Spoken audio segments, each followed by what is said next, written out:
भारत का डंका दुनिया में बज रहा है। हम इस बात को इसलिए कह रहे हैं क्योंकि हाल ही में गोल्डमैन एंड सैक्स की एक रिपोर्ट सामने निकल कर आई है, जिसमें कुछ आंकड़े इस बात को बयां कर रहे हैं।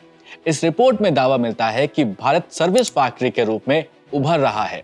इस रिपोर्ट में इस बात का जिक्र मिलता है कि ग्लोबल सर्विस एक्सपोर्ट के मामले में भारत की हिस्सेदारी बढ़कर लगभग दोगुनी हो गई है। इस रिपोर्ट में और क्या कुछ बताया गया है जानते हैं इस वीडियो में। लेकिन इस वीडियो में आगे बढ़ें उससे पहले आप हमारे चैनल को YouTube पर सब्सक्राइब कर लीजिए। फेसबुक या फिर इंस्टाग्राम पर आप हमें देख रहे हैं तो स्विच को फॉलो जरूर कर लें। मेरा नाम है सैयद सोबान, आप देख रहे हैं स्विच।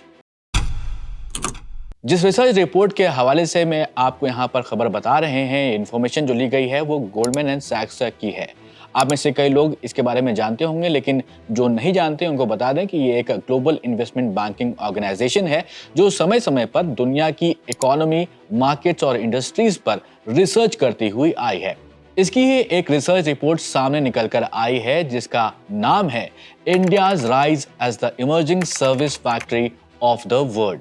इस रिपोर्ट में बताया गया है कि भारत पिछले 18 सालों में ग्लोबल सर्विस एक्सपोर्ट्स में हिस्सेदारी जो उसकी है वो दोगुनी हो गई है। इस रिपोर्ट में इस बात का भी दावा मिलता है कि ग्लोबल कैपेबिलिटी सेंटर्स यानी कि जीसीसीज ने इस एक्सपेंशन में बेहद अहम भूमिका निभाई है। इस रिपोर्ट में इस बात का भी दावा मिलता है कि भारत की प्रोफेशनल कंसल्टिंग काफी तेजी से बढ़ी है। ट्रैवल सर्विसेज की ग्रोथ स्लो रही है और फाइनेंशियल सर्विसेज भी बढ़ने की उम्मीद है। पिछले 18 सालों में ग्लोबल एक्सपोर्ट काफी तेजी से बढ़ा है। पिछले 18 सालों में भारत से इंटेंजिबल एक्सपोर्ट्स दोगुने पेस के साथ बढ़े हैं, जो पिछले साल तक 340 बिलियन डॉलर्स तक पहुंच गया था। इंटेंजिबल एक्सपोर्ट्स का मतलब होता है सॉफ्टवेयर की जो सर्विसेज होती हैं। अगर आप इसकी ग्रोथ को कंपेयर करके देखेंगे तो 2005 के बाद भारत सिंगापुर और आयरलैंड के बाद तीसरा ऐसा देश है जो इस सेक्टर में तेजी से बढ़ा है। ग्लोबल सर्विसेज आउटफ्लोज में 2005 में 2% से बढ़कर 2023 में इस सेक्टर की हिस्सेदारी 4.6% तक पहुंच गई है। वहीं इसी ड्यूरेशन में गुड्स एक्सपोर्ट्स 1% से बढ़कर 1.8% तक पहुंच गया है।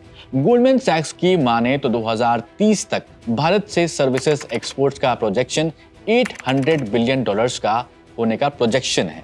वैसे भारत सरकार का 2030 का टारगेट सर्विसेज और मर्चेंडाइज एक्सपोर्ट्स का 1 ट्रिलियन डॉलर्स का बताया गया है। अब जीसीसीज के बारे में भी कुछ डेटा मिलता है। इसको समझने से पहले मोटे तौर पर यह समझिए कि जीसीसीज क्या होता है। जीसीसीज यानी कि ग्लोबल कैपेबिलिटी सेंटर्स, ये वो सेंटर्स होते हैं जो ग्लोबल पेरेंट कंपनीज को सपोर्ट करते हैं, जिनमें वैरायटी ऑफ बिजनेसेस ऑपरेशंस होते हैं जैसे कि tech and IT, customer service, finance, HR और प्रोडक्ट डेवलपमेंट। गोल्डमैन सैक्स की रिपोर्ट के मुताबिक जीसीसीज में ग्रोथ पिछले 13 सालों में 11.4% CAGR यानी कंपाउंड एनुअल ग्रोथ रेट से बढ़कर फाइनेंशियल ईयर 2023 में 46 बिलियन डॉलर पर आ गई है। इसमें 4 गुना का इजाफा देखा गया है। इसी टाइम ड्यूरेशन में जीसीसीज की संख्या भी दोगुनी हो गई है। ये 700 से बढ़कर 1580 तक पहुंच गए हैं और इसने सेक्टर में 13 लाख एम्प्लॉयज को अपने साथ जोड़ा है, जो कि 11.6% CAGR ग्रोथ दिखाता है।